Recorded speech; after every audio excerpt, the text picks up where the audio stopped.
오늘은 성탄절 후 첫째 주일입니다. 주일 예배를 시작하겠습니다. 다 같이 찬송가 14장 주 우리 하나님 1, 2, 4절을 찬송하시겠습니다.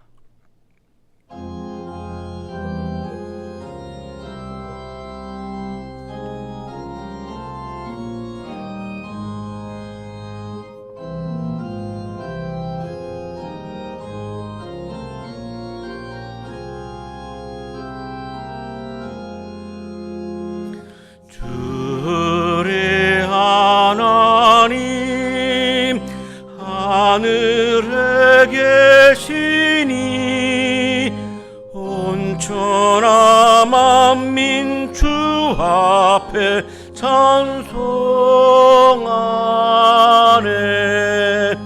이 천지 만물도 주 앞에 엎드려 그 거룩하신 이름을 늘 높이네.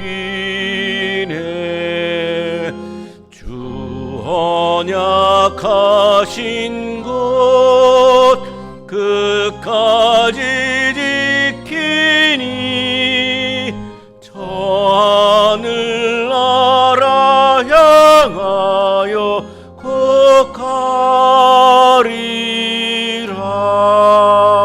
주 얼굴 배울 때 내 맘이 기쁘고 영원히 주의 영광을 찬양하리.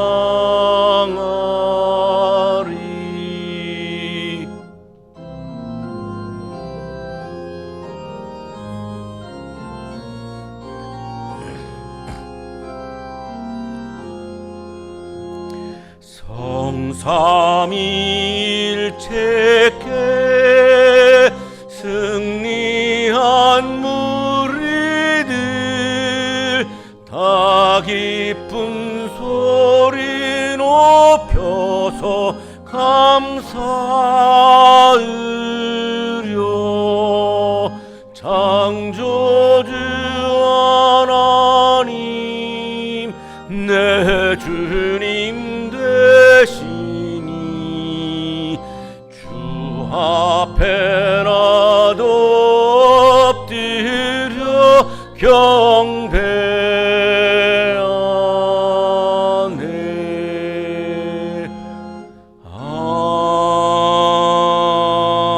아멘.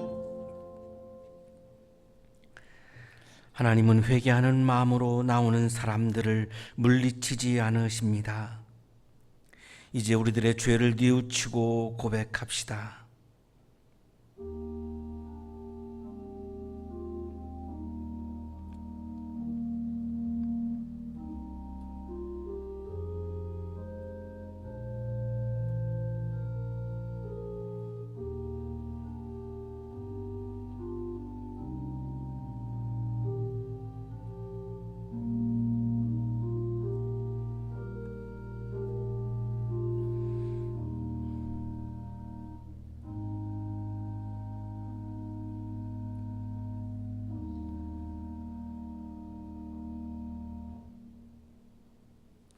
우리가 우리 죄를 자백하면 하나님은 신실하시고 의로우신 분이셔서 우리 죄를 용서하시고 모든 불의에서 우리를 깨끗하게 해 주실 것입니다. 아멘. 찬송가 370장 주 안에 있는 나에게 1, 2, 3절을 찬송하시겠습니다.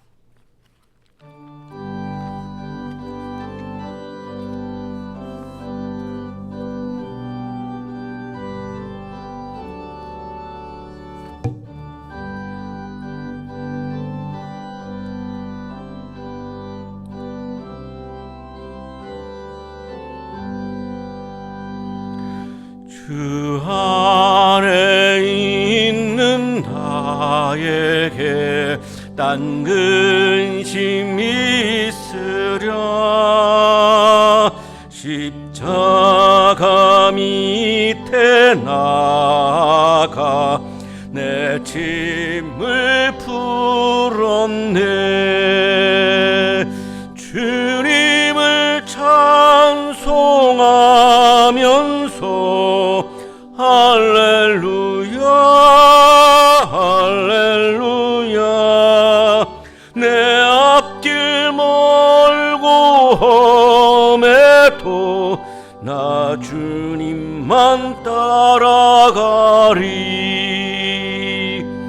그 두려움이 변하여 내 기도 되었고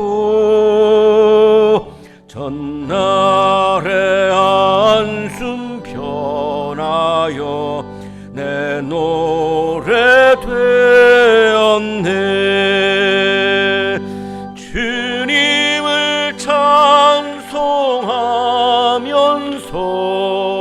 할렐루야. 내 앞길 멀고 험해도 나 주님만 따라가리.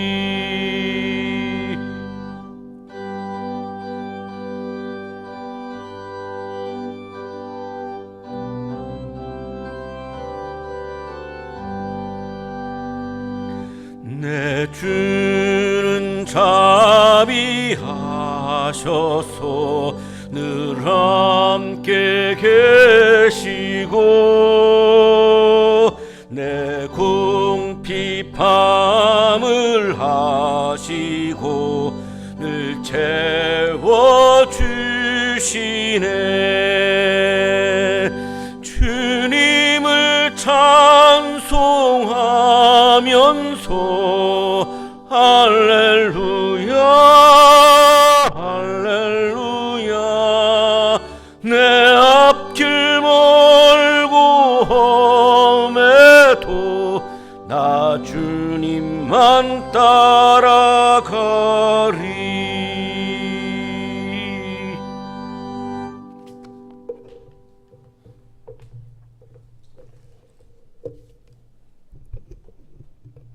다 함께 기도하시겠습니다. 세상 모든 만물을 다스리시는 하나님 아버지 감사합니다. 오늘도 우리의 삶을 다스려 주시고 우리로 하여금 하나님 안에서 평강을 누리는 삶을 살게 하시니 감사를 드립니다. 거룩한 주일을 마지막까지 아름답게 마무리하게 하시고 함께 모여 예배를 드리기 힘든 상황임에도 불구하고 우리가 쉬지 않고 하나님께 예배를 드리며 영광을 올려드릴 수 있도록 인도하여 주신 하나님께 감사를 드립니다. 영상으로 예배를 드리는 것이 쉽지만은 않았지만 그 안에서도 하나님을 바라보고 하나님을 향한 우리의 감사가 끊이지 않게 하신 것 또한 감사를 드립니다. 하나님의 자비로우심으로 우리가 죄의 종이 아니라 하나님의 자녀로 살게 하시고 그 자녀인 특권인 기쁨과 만족, 소망과 평강의 삶을 살게 하시니 감사를 드립니다. 자비로우신 하나님, 우리에게는 하나님의 자녀가 되는 권세를 주셨음에도 불구하고 그 권세를 누리는 것이 아니라 세상의 유익을 더 누리려고 하는 어리석은 삶을 살아가고 있음을 고백합니다. 또한 하나님이 주시는 평강보다 세상이 주는 편안함을 취하고자 했었던 무지한 삶도 있었음을 고백합니다.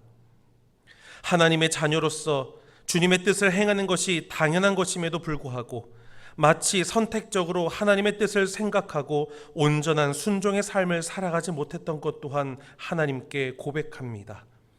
자비로우신 하나님, 우리의 어리석음과 무지와 불순종의 삶을 내려놓고 주님의 자비를 구하오며 나아가오니 우리를 긍휼히 여겨주시고 우리의 모든 죄를 용서하여 주옵소서.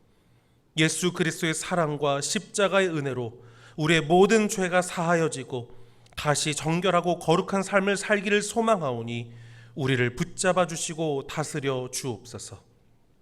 주님, 이 시간 하나님의 위로와 치유가 필요한 자들을 위하여 기도합니다. 추운 날씨로 인하여 고통받고 있는 자들, 자신의 상황이 녹록치 않아 힘겨운 삶을 살아가는 자들, 육신의 질병과 연약함으로 인하여 고통받고 있는 자들, 코로나 바이러스로 인하여 어렵고 답답한 삶을 살아가는 자들, 바이러스에 대항하여 함께 싸우며 수고하는 모든 이들, 감염의 두려움 가운데 걱정과 근심이 있는 자들, 하나님이 모든 사람들을 찾아가 주시고 위로하여 주시사 그들의 마음에 평강이 잦아들고 하나님의 치유의 역사가 나타나며 모든 것이 회복되는 놀라운 하나님의 역사를 보게 하여 주옵소서. 그래서 모든 이들이 하나님의 살아계심과 우리를 돌보아 주시는 사랑을 깨닫게 하시고 하나님 앞에 영광을 올려드리는 모든 이들이 되게 하옵소서. 우리가 주님을 바라볼 때 우리의 모든 것을 아시는 주님께서 우리와 함께 하시고 모든 삶을 아름답게 인도하여 주실 줄로 믿습니다. 우리 성도들의 삶을 붙잡아 주시고 언제나 어느 곳에서나 무엇을 하든지 하나님과 함께 믿음으로 살아가는 한양대학교의 모든 성도들이 되게 하옵소서.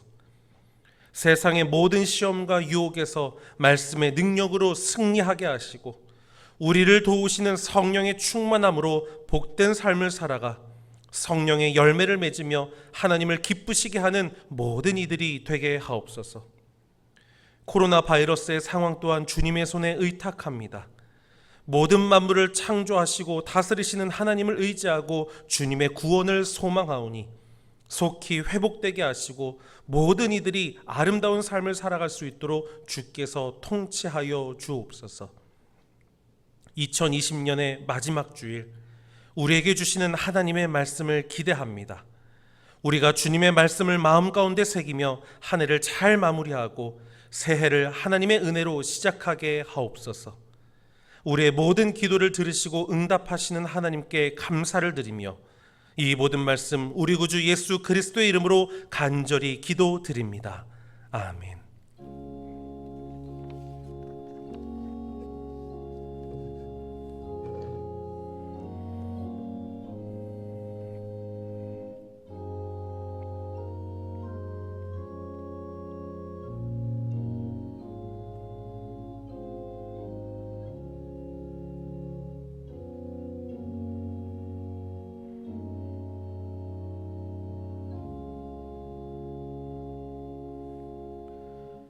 이 시간 우리에게 주시는 하나님의 말씀 이사야 61장 10절에서 62장 3절까지의 말씀입니다. 신랑에게 제사장의 관을 씌우듯이 신부를 폐물로 단장시키듯이 주님께서 나에게 구원의 옷을 입혀주시고 의의 겉옷으로 둘러주셨으니 내가 주님 안에서 크게 기뻐하며 내 영혼이 하나님 안에서 즐거워할 것이다.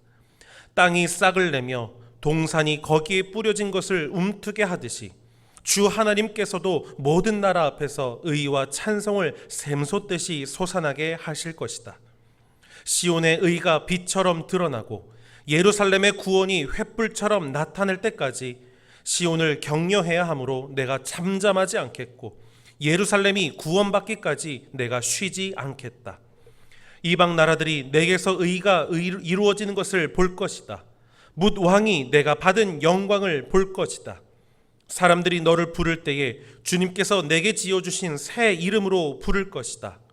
또한 너는 주님의 손에 들려있는 아름다운 면류관이 될 것이며 하나님의 손바닥에 놓여있는 왕관이 될 것이다. 구약의 말씀입니다.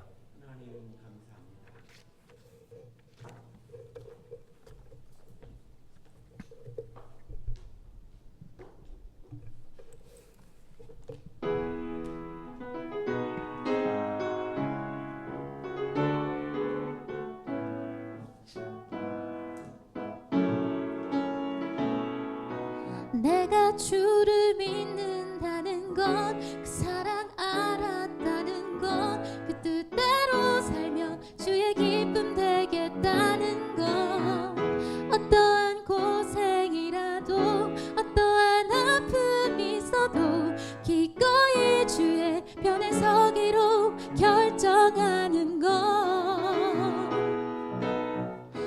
내 주를 가까이 하게 함은 십자가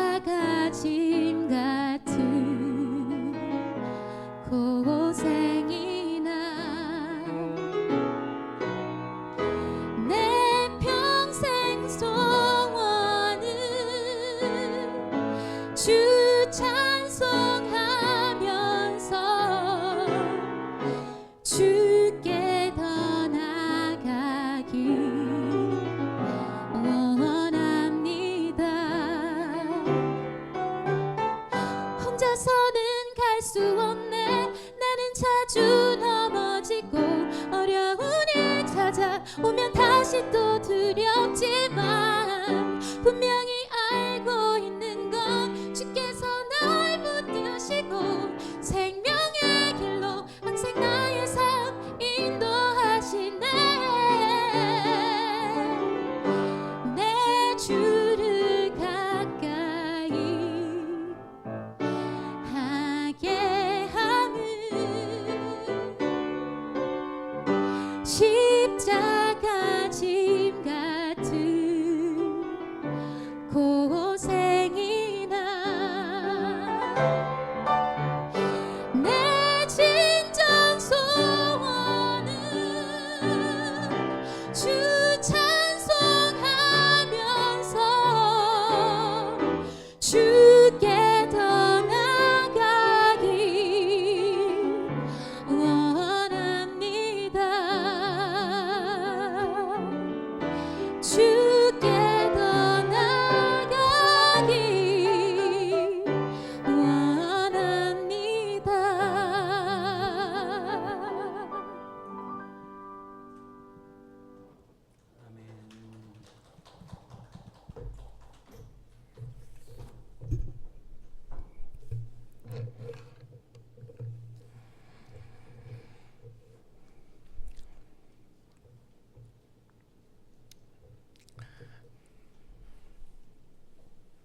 시인 이정아 님이 최근에 낸 시집 다시 사랑이 온다에 실려 있는 일방통행이라고 하는 시입니다. 너에게 가는 것만으로도 가슴 벅찬 환희이고도 남았는데 사랑을 하면 사랑하는 사람을 향하여 가고 있는 것이 최고의 가슴 벅찬 환희입니다. 너를 생각하며 가는 것만으로도 설레고 설레는 기쁨이고도 남았는데 사랑을 하면 사랑하는 사람을 생각만 해도 가슴이 두근거리고 설레는 기쁨이 가득합니다. 너에게 갈 수 있다는 소망만으로도 이 세상 다 가진 듯 뿌듯한 행복인데 사랑을 하면 사랑하는 사람 안으로 내가 갈 수 있다는 소망이 있는 것만으로도 행복해집니다. 사랑하는 사람아, 너는 왜 이다지도 더디 오는가? 사랑을 하면 사랑하는 사람이 이미 나에게 다 왔는데도 더디 오는 것으로 느껴지게 됩니다. 마찬가지죠. 하나님을 사랑한다라고 하는 것이 무엇일까? 우리 한국 교회 그리스도인들 중에는 하나님을 사랑한다는 것과 교회를 사랑한다라고 하는 것을 구분하지 않는 경우가 많은 것 같습니다. 하나님을 사랑하면 하나님을 향하여 가고 있는 것이 최고의 가슴 벅찬 환희입니다. 하나님을 사랑하면 하나님을 생각만 해도 가슴이 설레고 기쁨이 가득한 것, 그것이 바로 하나님을 사랑하는 모습입니다. 하나님을 사랑하면 하나님 안으로 들어갈 수 있다는 소망이 있는 것만으로도 행복해집니다. 하나님을 사랑하면 하나님께서 이미 나에게 오셨는데 더디 오는 것으로 느껴지는 것, 이것이 바로 하나님을 사랑하는 것입니다. 한 해의 마지막 주일 예배를 드리시면서 한번 생각해 보시죠. 내가 하나님을 사랑한다라고 하는 것은 무엇인가? 자꾸 우리가 교회에 나와서 내가 어떤 역할을 하는 것을 하나님의 사랑과 자꾸 연관시키시는데, 내가 교회에서 어떤 역할을 한다는 것과 하나님을 사랑한다는 것은 다른 차원입니다. 과연 나는 한 해 동안 하나님을 사랑했는가라고 하는 질문을 던져야 하는 한 해 마지막 주일 예배에 우리가 지금 와 있습니다. 하나님을 사랑한다라고 하는 것은 내가 어떤 일을 하고 어떤 역할을 맡고 어떤 포지션에 가 있고 하는 차원이 아니고 그냥 하나님이 기쁜 거죠. 사랑하는 사람이 있으면 사랑하는 사람 자체가 기쁜 거지, 그 사람이 나에게 뭘 주든 안 주든 상관이 없습니다. 그 사람 자체가 나에게 기쁜 것처럼 하나님을 사랑한다라고 하는 것은 그냥 하나님이 기쁜 겁니다. 하나님 안에 내가 머물고 하나님 안에 내가 존재하고 하나님의 존재 안에 내가 존재하는 것을 기뻐하는 것이 바로 하나님을 사랑하는 겁니다. 오늘의 성서일과는 예언자 이사야가 페르시아의 노예의 상황에서 유대인들에게 선민으로 선택받은 것을 기뻐하는 우월감과 교만함을 내려놓고 아르노 토인비가 지적한 거죠. 유대 문명이 왜 몰락했는가? 유대인들의 이 삐뚤어진 우월감과 교만함에 사로잡혀 있는 선민의식. 내가 선택받았기 때문에 나는 다른 사람들보다 우월하고 나는 다른 사람들보다 내가 뛰어나다라고 하는 이 교만함, 이것을 내려놓고 내가 우월한 것을 기뻐하는 것이 아니라 하나님을 기뻐하고 하나님 안에 있는 것을 기뻐하라고 선포하신 말씀이 오늘의 성서일과입니다. 성서학자들은 이사야서를 세 파트로 구분하고 있습니다. 1장부터 39장까지가 제1이사야고 40장부터 55장까지가 제2 이사야고 56장부터 66장까지가 제3이사야입니다. 이렇게 구분하는 이유는 1 이사야의 시대적인 배경은 주전 8세기고 제2 이사야의 시대적인 배경이 주전 6세기고 제3 이사야서의 배경이 주전 5세기이고 이렇게 시대가 너무나 다르기 때문에 이렇게 구분을 하고 있는 것입니다. 제1 이사야는 주전 8세기에 예루살렘 성전이 무너지기 전입니다. 그때의 예루살렘의 멸망, 예루살렘의 심판을 설교를 한 것이 제1 이사야서의 내용입니다. 주전 586년에 예루살렘 성전이 무너지죠. 그래서 제2 이사야는 주전 6세기에 예루살렘 성전이 멸망한 후입니다. 그때 바빌로니아 포로로 끌려가죠. 바빌론 포로기에 위로의 말씀을 설교합니다. 1 이사야하고는 톤이 너무나 다르죠. 앞에는 심판을 설교했고 2 이사야에 와서는 위로를 설교합니다. 이미 지금 노예가 되어버렸으니까요. 3 이사야는 주전 5세기입니다. 바벨로니아 포로를 살다가 페르시아가 등장하면서 예루살렘으로 돌아온 거죠. 이때에 주신 말씀입니다. 예루살렘으로 돌아와서 제2성전을 건축을 했습니다. 그러나 아직도 페르시아의 노예이죠. 이때에 히브리인들은, 유대인들은 하나님이 이스라엘만이 아니라 전 우주를 다스리는 하나님이고 그래서 이스라엘의 구원이 이루어진다라고 하는 것을 보기 시작합니다. 페르시아의 노예인데 어떻게 구원되어집니까? 페르시아가 지금 이스라엘을 다스리고 있는 것처럼 보이지만 사실은 하나님이 이스라엘만 다스리신다라고 하는 이 선민의식에 빠져있던 이들이 하나님은 전 우주를 다스리시니까 하나님은 페르시아도 다스리시는구나. 그렇다면 정의의 하나님은 페르시아가 우리를 지배하도록 내두지 않을 것이고 하나님이 전 세계를 다스리신다면 우리를 페르시아로부터 분명히 구원해 주시겠구나라고 하는 것을 믿음의 눈으로 보기 시작한 겁니다. 이게 바로 제3 이사야서에 해당하는 부분입니다. 구약 성서학자 왕대일 교수가 제3 이사야서의 시기를 이렇게 확인해 주고 있습니다. 말라기와 제3 이사야서의 시기는 이보다 좀 늦은 제2 성전이 건축되고 난 이후의 시대이다. 히브리인들은 바빌로니아의 노예로 살다가, 바빌로니아는 지금으로 말하면 이라크입니다. 노예로 살다가 아시아 그리고 유럽, 아프리카를 다 점령했던 그 당시 최고의 세계적인 강대국이었는데요. 바벨론의 노예로 살다가 페르시아가 등장합니다. 페르시아는 지금으로 말하면 이란인데요. 페르시아가 바벨로니아를 이기죠. 그래서 페르시아가 또 패권 국가가 된 거죠. 그런데 이 페르시아의 왕인 고레스라고 하는, 세계사에서는 키루스 2세인데 성서에서는 고레스라고 부릅니다. 이 사람이 고향으로 돌려보내줍니다. 그러나 아직도 페르시아의 노예이죠. 성전을 재건했고 고향으로 돌아왔지만 달라진 것이 없습니다.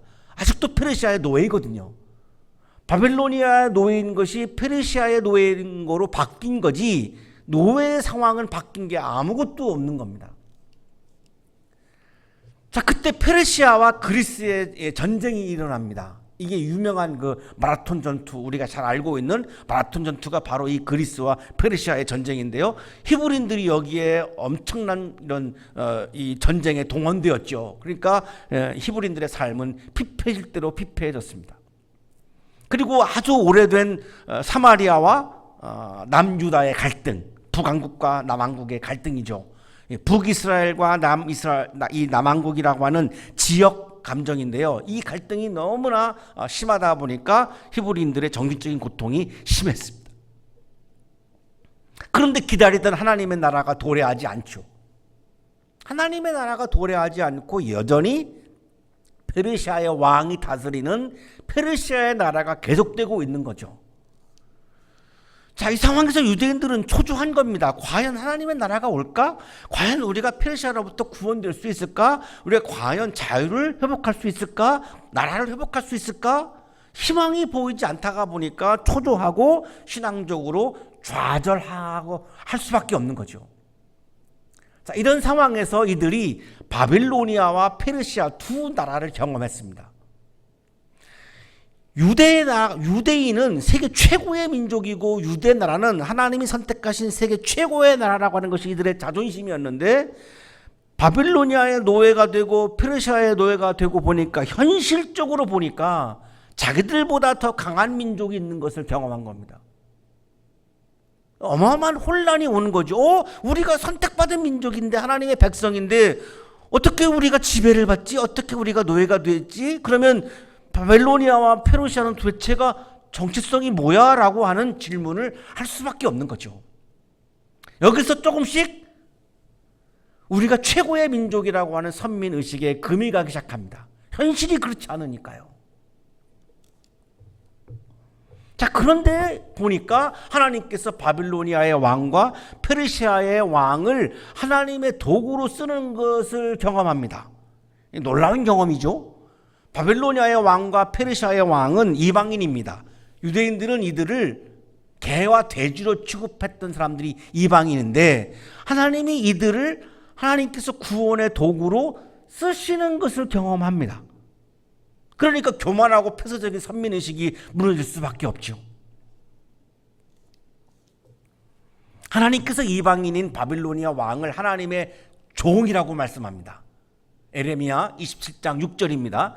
지금 나는 이 모든 나라를 나의 종 바빌로니아 왕 느부갓네살의 손에 맡겼으며 들짐승도 그에게 맡겨서 그가 부리게 하였다. 이스라엘만이 하나님의 백성이고, 이스라엘만이 하나님이 사랑하는 민족이고, 이스라엘만이 세계 최고의 민족이다라고 믿고, 그 나머지 이방인들은, 히브리인이 아닌 모든 이방인들은 다 개와 돼지에 불과하다라고 철사까지 믿고 있었는데, 하나님께서 느부갓네살 왕, 바빌로니아의 왕을 나의 종이라고 말씀한 겁니다.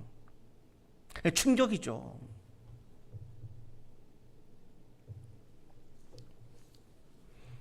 에레미야 43장 10절입니다. 내가 사람을 보내어 나의 종 바빌로니아 왕 느부갓네살을 데려오겠다. 여기서도 나의 종이라고 하나님이 말씀하시죠.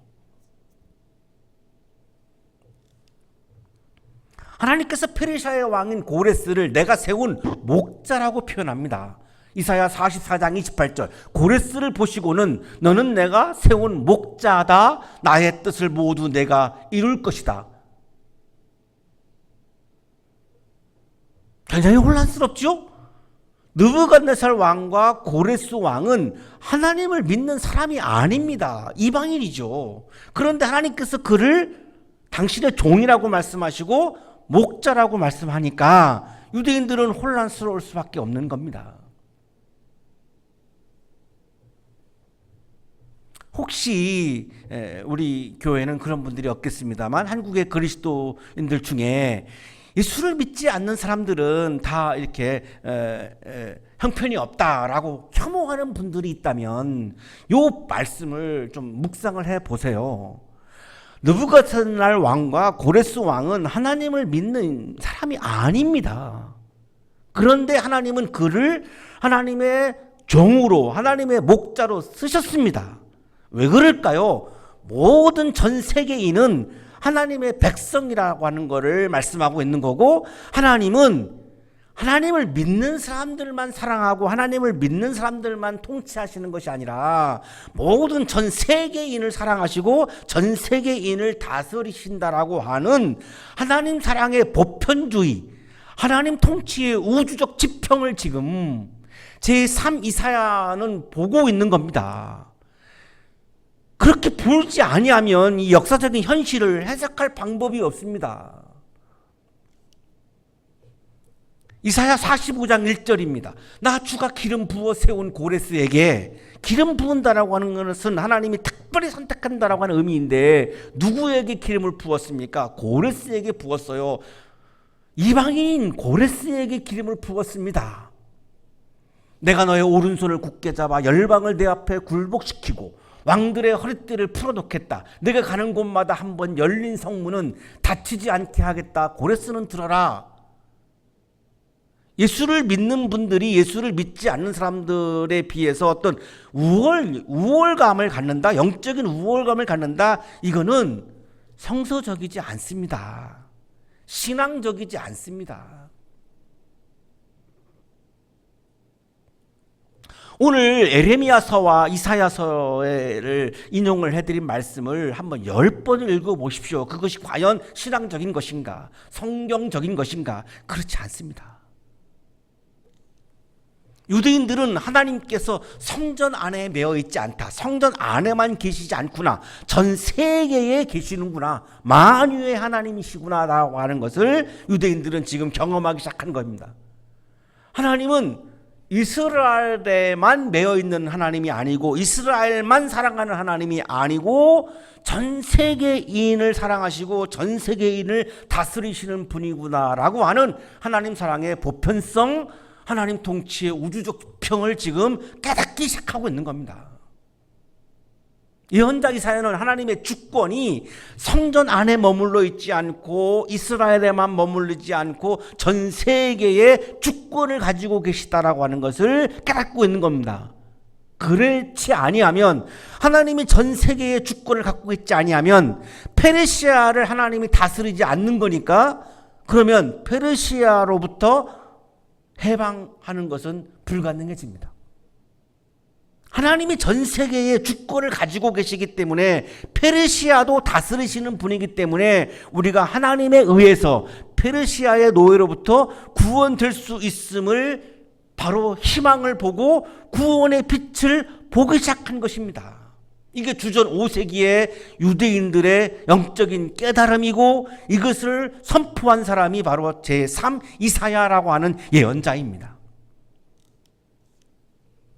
이사야 66장 1절입니다. 하늘은 나의 보좌요 땅은 나의 발받침대다. 그러니 너희가 어떻게 내가 살 집을 짓겠으며 어느 곳에다가 나를 쉬게 하겠느냐. 제3 이사야서에 해당하는 이사야 66장에 나오는 이사야 예언자의 선포이죠.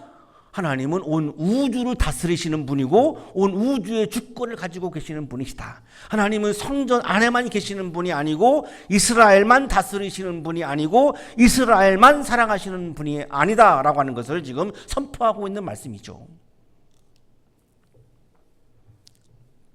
예언자 이사야는 이스라엘만 하나님의 백성이 아니고 세계의 모든 백성이 하나님의 백성임을, 하나님 통치의 우주적인 지평을 지금 선포하고 있는 것입니다. 정중호 교수의 설명입니다.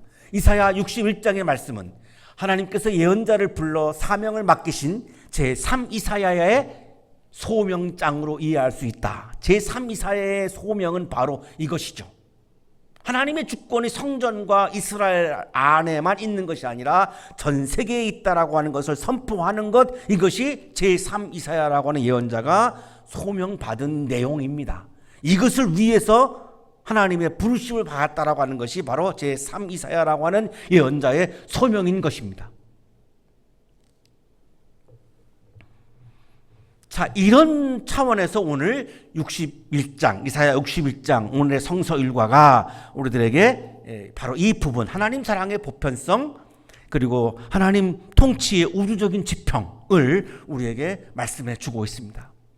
신랑에게 제사장의 관을 씌우듯이, 신부를 폐물로 단장시키듯이 주님께서 나에게 구원의 옷을 입혀주시고 의의 겉옷으로 둘러주셨으니 내가 주님 안에서 크게 기뻐하며 내 영혼이 하나님 안에서 즐거워할 것이다. 페르시아의 노예 상황인데 하나님께서 신랑에게 제사장의 관을 씌워주시고 신부를 아름답게 단장시키듯이 지금은 우리가 페르시아의 노예인데 하나님께서 우리 이스라엘에게 구원의 옷을 입혀주시고 정의의 겉옷을 입혀주신다라고 지금 찬송하는 거죠. 선포하는 거죠.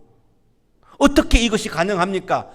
하나님이 전 세계의 주권자이시기 때문에, 하나님이 이스라엘만 다스리시는 것이 아니라 페르시아를 포함한 전 세계를 다스리시는 분이기 때문에 반드시 이렇게 하신다라고 지금 선포하고 있고 찬송하고 있는 겁니다. 예언자 이사야는 하나님 통치의 우주적인 지평, 하나님 사랑의 보편성을 믿음의 눈으로 보기 시작하면서 너무나 기쁜 겁니다. 자, 하나님은 우주를 다스리시는 분이니까, 하나님은 모든 백성들을 사랑하는 사람이시니까, 아, 우리를 버리지 않으시겠구나. 노예로 살아가는 것은 정의가 아닌데, 이것은 사랑이 아닌데, 이것을 모른 척 하시지 않겠구나. 그렇다면 반드시 하나님은 우리를 구원하시겠구나 라고 하는 믿음이 있다 보니까 너무나 기쁜 거죠. 그래서 내가 주님 안에서 크게 기뻐하며 이렇게 말씀하는 겁니다. 노예 자리에서 어떻게 기뻐합니까? 노예 자리에서는 기뻐할 수 없습니다. 그러나 하나님 안에서 기뻐하는 겁니다. 하나님을 기뻐하는 거죠. 하나님을 기뻐하는 겁니다. 예언자 이사야가 지금 페르시아를 기뻐하는 게 아니라 하나님을 기뻐하는 겁니다. 하나님을 기뻐한다라고 하는 말씀은 하나님 안에 있는 것을 기뻐하는 겁니다. 하나님 안에 어떻게 있습니까? 그 말씀은 하나님의 말씀 안에 있는 것을 기뻐하는 겁니다. 하나님 말씀 안에 내가 존재하는 것을 기뻐하는 겁니다. 그 말씀은 내가 하나님의 말씀을 따라서 인생의 길을 걸어가는 것을 기뻐하는 겁니다. 이것을 우리는 신앙이라고 부르고 영성이라고 부르는 겁니다. 신앙이 무엇입니까? 영성이 무엇입니까? 내가 무엇을 기뻐하는가를 가지고 내가 나를 진단할 수 있습니다. 내가 지금 무엇을 기뻐하고 있는가? 사랑을 하는 사람이 사랑하는 사람 자체를 기뻐하고 있는가, 사랑하는 사람이 나에게 용돈을 주어서 기뻐하고 있는가를 보면 진정한 사랑인지 아닌지를 확인할 수 있습니다. 마찬가지죠. 하나님을 기뻐하는 것과 하나님이 나에게 어떤 것을 주는 것을 기뻐한다라고 하는 것은 완전히 다른 거죠. 하나님이 나에게 물질을 주시니까, 하나님이 나에게 명예를 주시니까, 하나님이 나에게 권력을 주시니까 기뻐한다. 그것은 하나님을 기뻐하는 게 아니죠. 물질과 명예와 권력을 기뻐하는 거죠. 그것은 신앙이 아니고 욕망입니다. 인간적인 거죠. 그럼 신앙은 뭐냐? 하나님을 기뻐하는 겁니다. 물질을 주든 안 주든, 명예를 주든 안 주든, 권력을 주시든 안 주시든, 생명을 주시든 생명을 빼앗아 가시든 아랑곳하지 않고 그냥 하나님 자체를 기뻐하는 것, 이것이 바로 신앙입니다.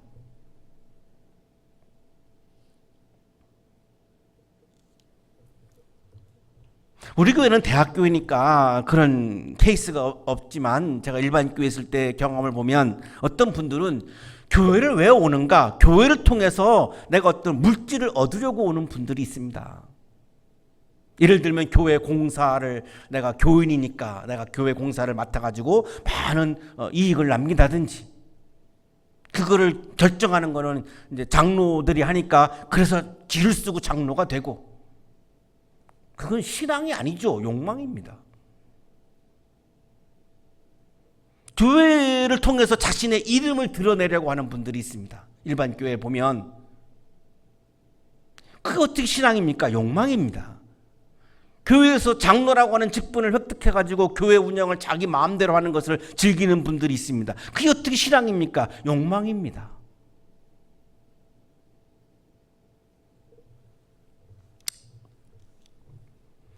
모든 인간은 욕망 안에서 살아가죠. 욕망을 벗어날 수 없습니다.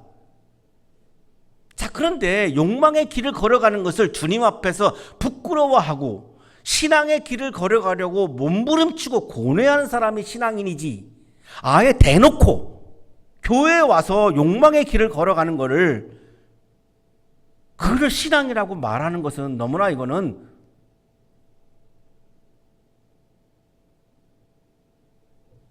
왜곡이죠.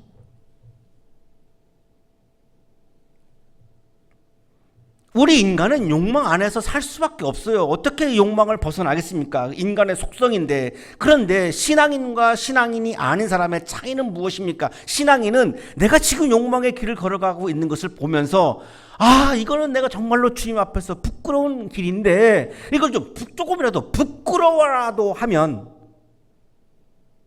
신앙인이겠죠. 그걸 부끄러워조차도 안 하고 그냥 대놓고 욕망을 추구하는 것은 그 신앙인이 아닌 거죠.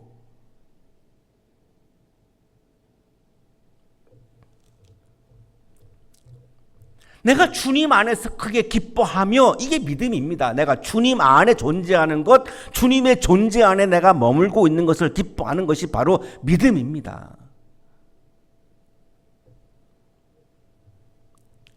내가 지금 주님을 기뻐하고 있는가, 물질을 기뻐하고 있는가, 명예를 기뻐하고 있는가, 권력을 기뻐하고 있는가, 이거를 돌아보면 내 믿음을 지금 당장 진단할 수 있습니다. 내 영혼이 하나님 안에서 즐거워할 것이다. 히브리어 성서에는 나프시 베로하이라고 되어 있는데요, 나프시는 my soul, 나의 혼입니다. 베로하이는 in my God, 하나님 안에 존재하는 것을 의미합니다. 나의 혼이 영이신 하나님 안에 있는 것을 내가 즐거워하는 것, 이게 바로 믿음입니다.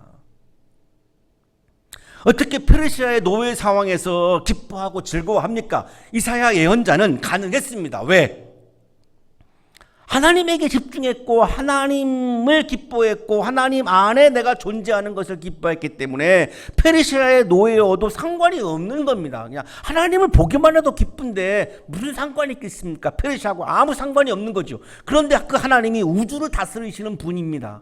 그러면 페르시아도 다스리시는 분입니다. 그러니 페르시아의 노예 상황에서 그 슬픔을 이기고 그 한을 이기고 기쁨이 차오르는 겁니다. 찬송이 막 터져 나오는 겁니다. 이게 영성이고 이게 바로 신앙입니다. 코로나 상황에서 우리가 어떻게 기뻐하고 코로나 상황에서 우리가 어떻게 즐거워할 수 있겠습니까? 하나님에게 집중하면, 하나님을 기뻐하면, 하나님 안에 있는 것을 내가 기뻐하면, 하나님의 존재 안에 내가 머무는 것을 기뻐하면, 하나님의 말씀 안에 있는 것을 내가 기뻐하면, 하나님의 말씀을 따라서 살아가고 있는 것을 내가 기뻐하면 코로나 상황에서도 기뻐하고 얼마든지 즐거워할 수 있는 것이죠.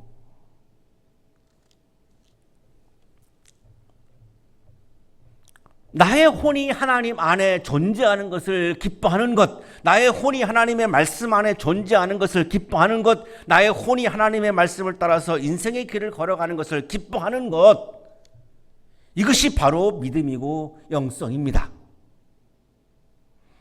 이 믿음의 차원을, 이 영적인 차원을 지금 제3 이사야 예언자는 선포하고 있는 것이고, 페르시아의 노예 상황에서 아무것도 달라지지 않고 있는 상황에서 유대인들은 이 말씀을 지금 받아들이기 시작한 겁니다. 땅이 싹을 내며 동산이 거기에 뿌려진 것을 움트게 하듯이 주 하나님께서도 모든 나라 앞에서 의와 찬송을 샘솟듯이 솟아나게 할 것이다. 어떻게 노예 상황에서 막 찬송이 터져 나오겠습니까? 하나님 안에 있는 것을 기뻐하기 때문에 가능한 거죠. 하나님 안에 있는 것을 기뻐하니까 추위로 얼어붙은 땅에서 봄의 새싹이 힘찬 생명력으로 막 움트어 나오는 것처럼 하나님이 기쁘니까, 하나님을 기뻐하니까 하나님을 향한 찬송이 노예 상황에서도 벅찬 가슴 속에서 샘물처럼 막 터져 나오기 시작하는 겁니다.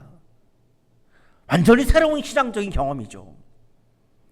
시온의 의가 빛처럼 드러나고 예루살렘의 구원이 횃불처럼 나타날 때까지 시온을 정려해야 하므로 내가 잠잠하지 않겠고 예루살렘이 구원받기까지 내가 쉬지 않겠다.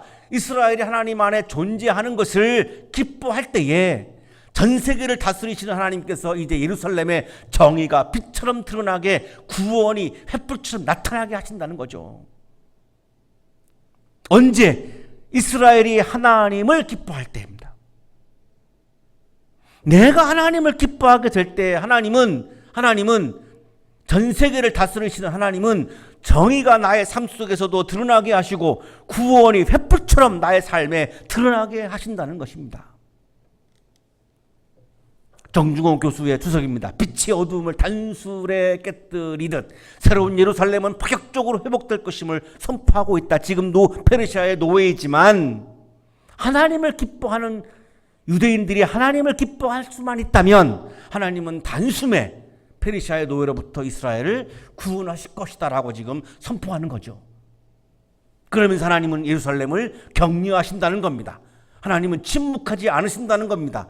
예루살렘이 구원되기까지 쉬지 않으신다는 것입니다. 하나님께서 예루살렘의 회복을 위해서 일하신다는 겁니다. 하나님께서 하시는 일, 하나님께서 일하시는 것, 이것이 바로 하나님의 구원이죠. 이방 나라들이 내게서 의가 이루어지는 것을 볼 것이다.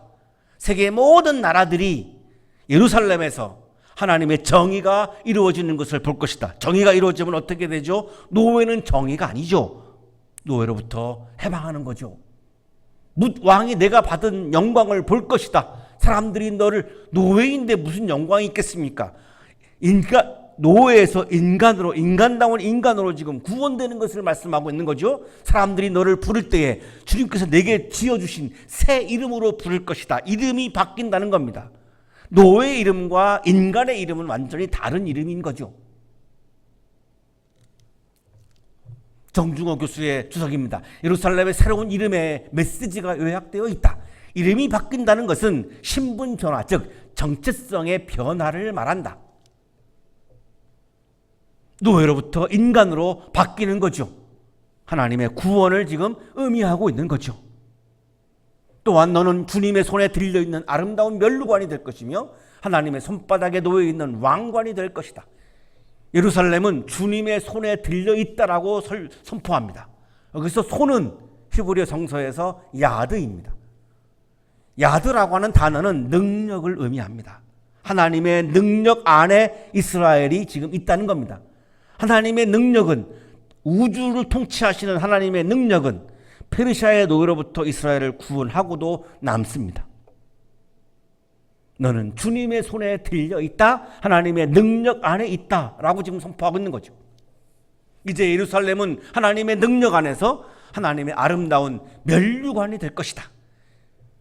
예루살렘은 하나님께서 일하심으로 하나님의 왕관이 될 것이다.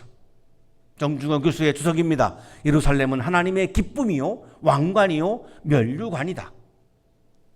이스라엘이 이제는 나는 선택받은 사람이라고 하는 우월감과 교만함을 내려놓고, 나는 특별한 사람이라고 하는 우월감과 교만함을 내려놓고,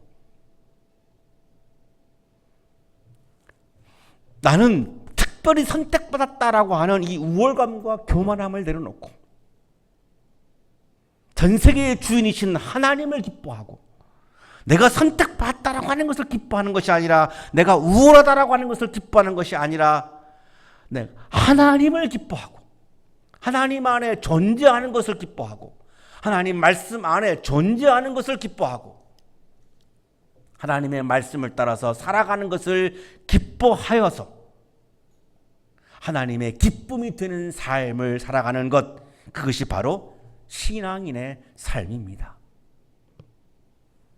2020년 오늘 마지막 주일을 맞이하여서 나는 과연 하나님을 기뻐하는, 하나님의 기쁨이 되는 신앙인의 삶을 걸어왔는가를 한번 돌아보고, 2021년에는 여전히 나는 욕망 안에 존재하지만 그것을 부끄러워하며 최선을 다해서 내가 욕망의 길이 아닌 믿음의 길, 신앙의 길을 다시 한번 결단하는 마지막 송년 주일이 되시기를 주님의 이름으로 축복합니다. 거룩하신 주님,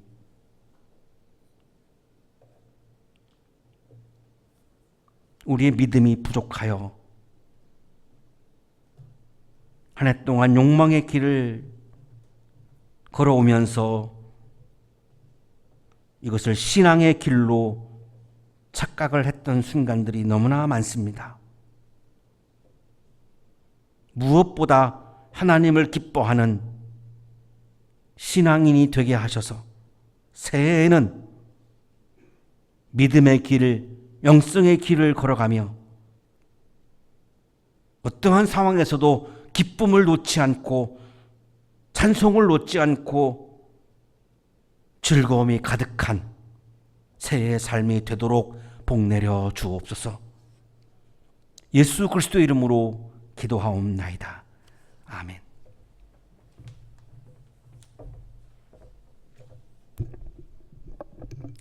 교회 소식 알려드립니다. 이번 주일은 성탄 후 첫째 주일로 지켜 예배를 드립니다.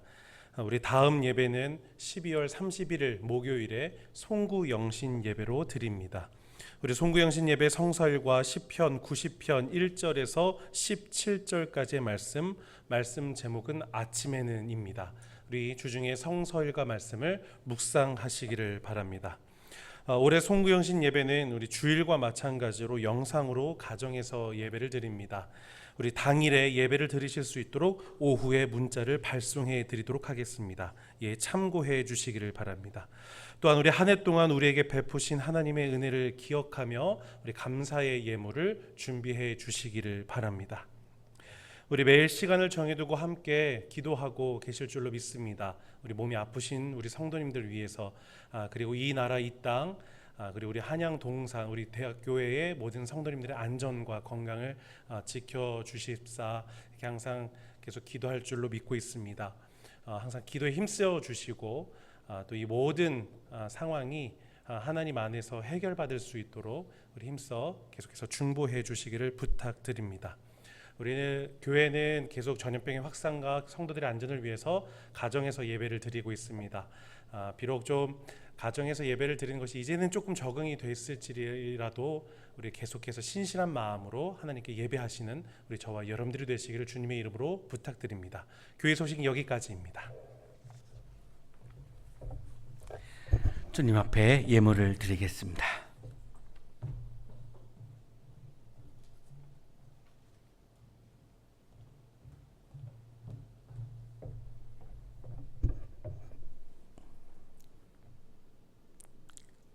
우주의 주인이신 하나님,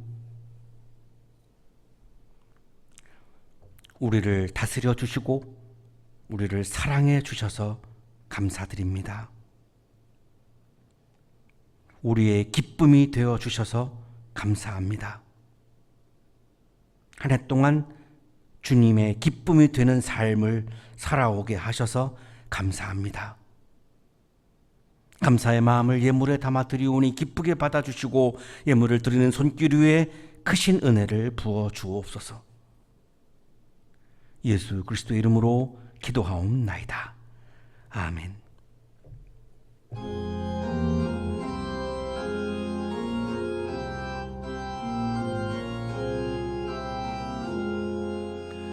주 앞에 모든 일 잘 행케 하시고 이후에 주님 배울 때 상 받게 하소서. 나 항상 깨어서 늘 기도드리며 내 믿음 변치 않도록 날 도와주소서.